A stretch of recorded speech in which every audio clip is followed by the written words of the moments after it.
Рахмат. Жолдош полковник, айтсаңыз, дээрлик 50% 5 жылдык мөөнөттөн кийин кетет экен, туурабы? 50%. 147ден 70 канчасы кетип баратат, туурабы?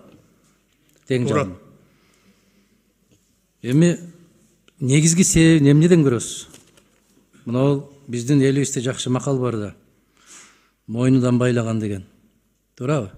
Бул мыйзам менен дагы 5 жыл байлайбыз деп атабыз да. Мүмкүн дүйнөлүк практиканы карап көрүңүз. Мындан 15 жыл башта Россия армиясындагы жагдай кандай эле? 10 жыл башта кандай эле? Азыр ал жакка конкурс болуп калды.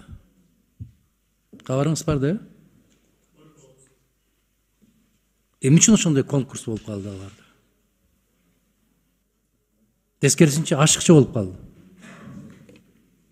Себеп социалдык колдоо. Себеп социалдык коргоо. Баягы турак жай сертификаты. Туурабы? Үй бүлөгө социалдык колдоо болуп атат.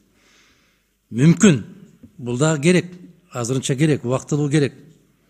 5 жылдан 10 жылга чейин узартуу бул аргасыздыктан керек болгон маселе, мыйзам менен кармаш. Экинчиден 2 айга чейин кармап туруу мүмкүнчүлүгү дагы жыргагандан берилип аткан жок. Ушунун чыгуунун жолун кандай деп көрөсүз? Эмнеден байкайсыз? Сиз эмне боюнча орун басарсыз? Маттуу Адахан Кимсанбаевич, министрдин биринчи орун басары, ушул именно кадрларды даярдоо боюнча жана эл аралык иштер боюнча орун басарым. Анда толук маалыматыңыз бар эл аралык маселе боюнча. Кандай деп ойлойсуз? Негизги себептер эмнеден?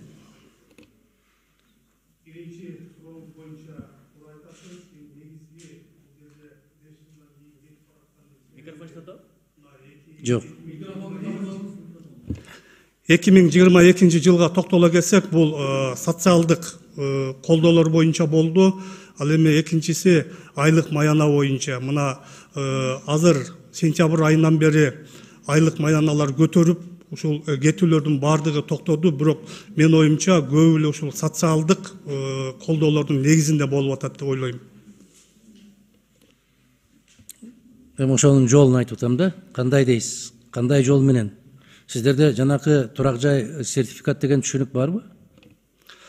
Азыр бул социалдык колдоо боюнча бизде дагы ушул сертификат боюнча дагы түшүнүктөр бар. Сертификат боюнча дагы биз сунуштарды жасап атабыз, үйлөр менен, батирлер менен камсыз кылуу боюнча. Бир жылда канча офицер чыгып атат?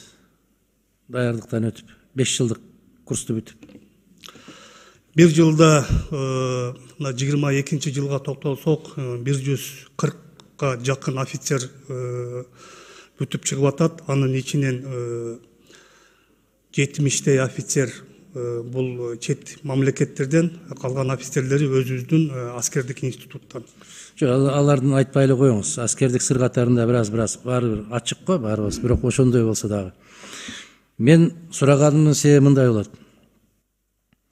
Жылына 90 батир куруш мамлекет үчүн эч нерсеге турбайт. Жылына 90 батир менен камсыз кылып, 10 жылдык кызматтан кийин менчигиңе өтөт деген маселени коюп койгон болсо, бул мыйзамдын укуругу жок эле, 10 жыл кызмат өтөйт. Социалдык жактан кызыктыруучулук менен кармап туруу мыйзам менен мойнунан байлап койгонго караганда жеңилирээк болот. Кандай дейсиз? Өзлөрү ошол жерге чуркайт. 10 жылдан кийин менде турак жай кепилдик берилет, турак жай болот деген түшүнүк пайда болгон болсо, жаш офицерлер кетпейт. Биз ушул деңгээлге чыгарышыбыз керек. Туура айтасыз. Адахан Кимсанбаевич, бул боюнча мен мына токтоло кетпедимби? Бизде ошол сертификат, анан квартира менен камсыз кылуу боюнча долбоорлор, сунуштар бар. Ал боюнча биз бергенбиз, бул боюнча да жумуштар жүрүп жатат.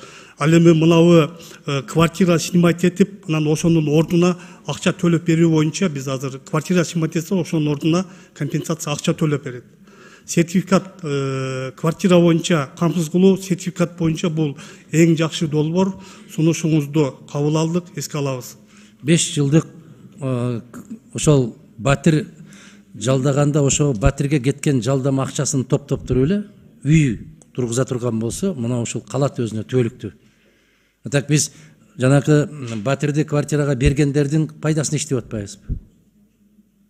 Ошонун бүт баарын бир жерге топтоп туруп эле бир жакшынакай зыңкыйган 45 батирлүү үйлөр бар, 45тен экөөнү куруп кое турган болсо ошонун менен маселе чечилет экен го.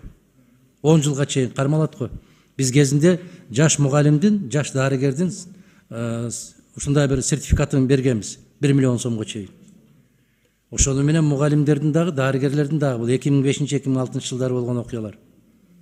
Кийин унутулуп кетти. Азыр биз жаш аскерлерге, офицерлерге ушундай киргизип койгон болсок, менимче маселе жеңилирээк чечилеби деген ойда. Кыйноо жолу менен эмес, кызыктыруу жолу менен. Рахмат. Туура айтасыз.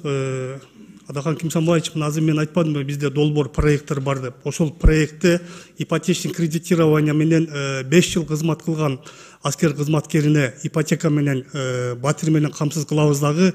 Ошол аскер кызматкери 15 жыл талыкпай кызмат кыла турган болсо ага 50%, ал эми 20 жылдан ашык кызмат кыла турган болсо 100% өлкө төлөп берет. Ошондуктан мына туура айтасыз. Ошондо мен ойлойм, мына азыр эки чыгым болуп атат да өлкөдө. Ошо компенсация төлөнгөн үстүнө кошуп туруп ипотечный кредитированияга төлөйт. Анын кезинде батир өзүнө калат, өлкөгө да пайда болот, аскер кызматкерине да пайда болот. Рахмат.